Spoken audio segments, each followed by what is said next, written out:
1757 के विद्रोह के तत्कालिक कारण एक सैनिक के कारण क्या हुए थे देखते हैं। एक अफवाह यह फैल गई थी कि एनफील्ड राइफल्स के कारतूसों में गाय और सुअर की चर्बी का प्रयोग किया जाता है।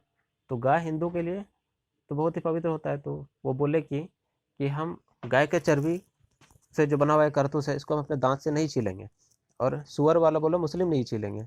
तो इससे क्या हो रहा है कि वहाँ पे एक बवाल पैदा हो गया कि इसमें से मुंह से खोलना हम लोग को किसी भी कीमत पे कुछ भी कर लीजिए, आप मुंह से हम लोग का ये नहीं खोलवा पाइएगा। और मंगल पांडे तो खुद ब्राह्मण थे, वो तो खुद पंडित जी ठहरे थे, तो वो बोले कि किसी भी कीमत पे हम लोग ना मुस्लिम ना हिंदू कोई भी सिपाही उसका इस्तेमाल नहीं करेगा।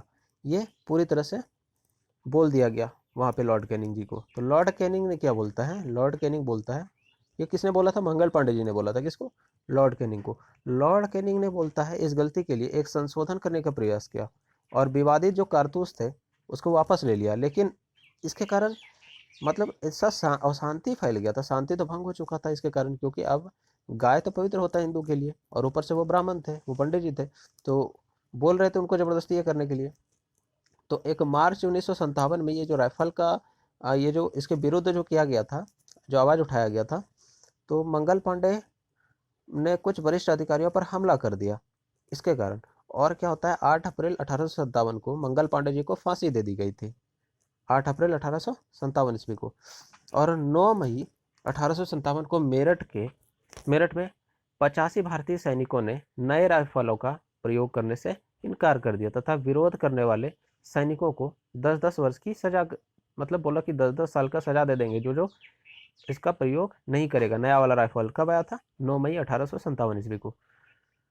तो विवाह मतलब विद्रोह का जो केंद्र था, विद्रोह का केंद्र एक तो कानपुर में था, फिर लखनऊ में था, फिर बरेली में था, और झांसी में था, ग्वालियर और बिहार के आरा में शामिल था। ठीक है, अब देखते हैं कि ये कहाँ पे कौन था नेता और किसने इसको दबा दिया था। तो यह लगभग ये मेरठ का विद्रोह जो भड़का था ये 14 महीने तक लगातार बोल सकते हैं कि चला था, क्योंकि 8 जुलाई 1858 के द्वारा लॉर्ड कैनिंग के द्वारा बोला गया कि अब मतलब ये विद्रोह खत्म हो गया, दबा दिया गया। सब कोई जितने भी इनके ऑफिसर थे इनको मिलकर रिपोर्ट किया, किसको? लॉर्ड कैनिंग को। तो उन्होंने ये घोषणा कर दी 8 जुलाई 1858 को कि ये विद्रोह शांत हो गया। अब देखते हैं कहाँ पे विद्रोह हुआ था और कौन भारतीय नेता उनमें से थे जो कि हैंडल कर रहे थे विद्रोह को भारत की तरफ से, और कौन ब्रिटिश अधिकारी थे जिसने इनको दबा दिया था। सबसे पहले दिल्ली में जो थे बहादुर शाह द्वितीय थे, भारत के नेता। ठीक है, और जो अधिकारी जिसने दबाया था उसका नाम था जॉन निकोलसन। दूसरे जो थे वे लखनऊ था, दूसरा जगह कौन सा था? लखनऊ। और वहाँ पे जो था बेगम हजरत महल से लड़ा जा रहा था, और इसको जो दबाया था हेनरी लॉरेंस ने दबाया था। तीसरा जो था थर्ड वो कानपुर में थे कौन? भारत के नेता नाना साहब। और उसको दबाया कौन ने था? उसको जो दबाया था उसका नाम था सर कॉलिन कैंपबेल। चौथा झांसी और ग्वालियर, तो वहाँ से जो हैंडल कर रहा था भारत की तरफ से कौन कर रहा था? लक्ष्मीबाई और तात्या टोपे। और इसको दबाया किसने था? जनरल ह्यूग रोज ने। बरेली की तरफ से कौन हैंडल कर रहा था? खान बहादुर खान ने। और दबाया कौन था? Sir Colin Campbell.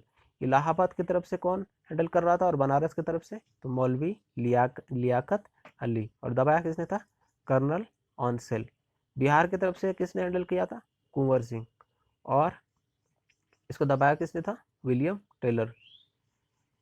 और इसका असफलता का भी कारण हम लोग देखेंगे, इसके बाद वाले वीडियो में देखेंगे कि असफलता का क्या कारण था। ये मतलब ये विद्रोह इतना फेमस होकर के भी इसका देश का मतलब बहुत बड़ा हिस्सा इसे अप्रभावित कैसे रह गया, तो इसके बारे में देखेंगे अगले वीडियो में।